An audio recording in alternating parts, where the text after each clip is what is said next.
निर्विशेषो विशेषः स तु भवति दरिद्रो यस्य तृष्णा विशाला।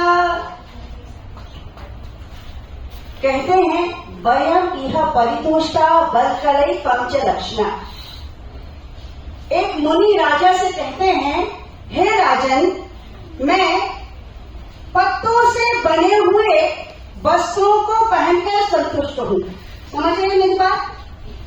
मुनि राजा से क्या कहते हैं, हे राजन, मैं पत्तों से बने हुए वस्त्रों को पहन करके संतुष्ट हूँ और आप सोने, चांदी, हीरे, जवाहर आदि पदार्थों को संग्रहित करके बोलो संतुष्ट हो।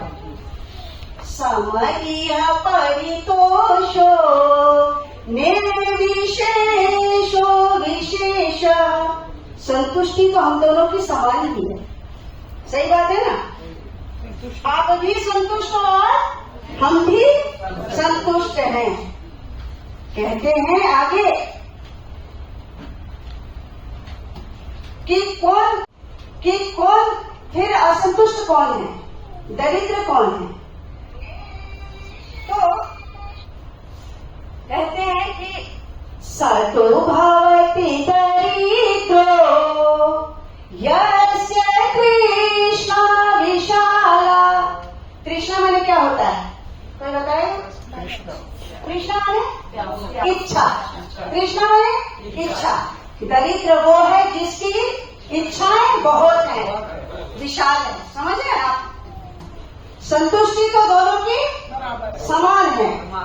असंतुष्ट जो है वो दरिद्र है। मनसि च परितुष्टे कोऽर्थवान् को दरिद्र।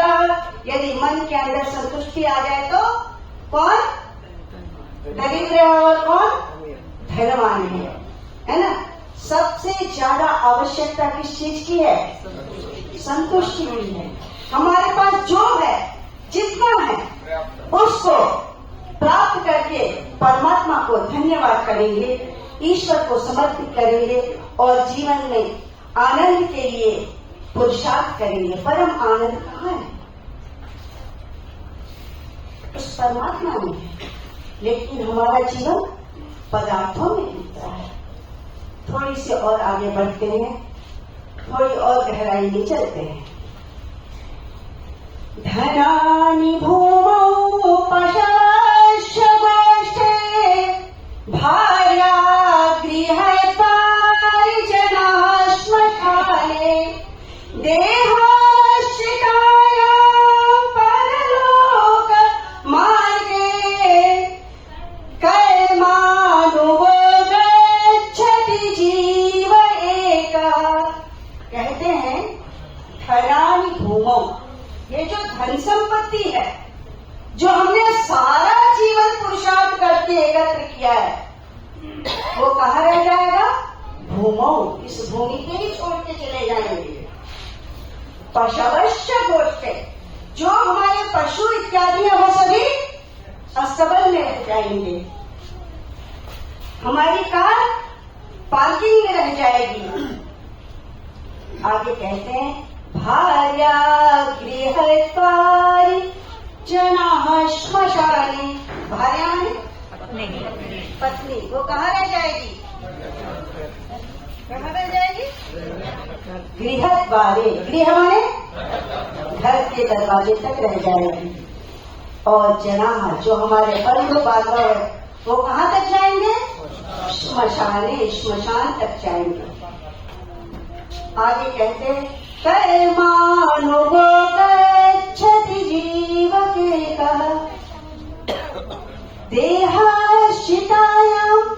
ये देह कहाँ रहेगा? चिता में रह जाएगा, जिसको हम लेके आए थे। और हमारे साथ क्या जाएगा? कर्म ही जाएगा।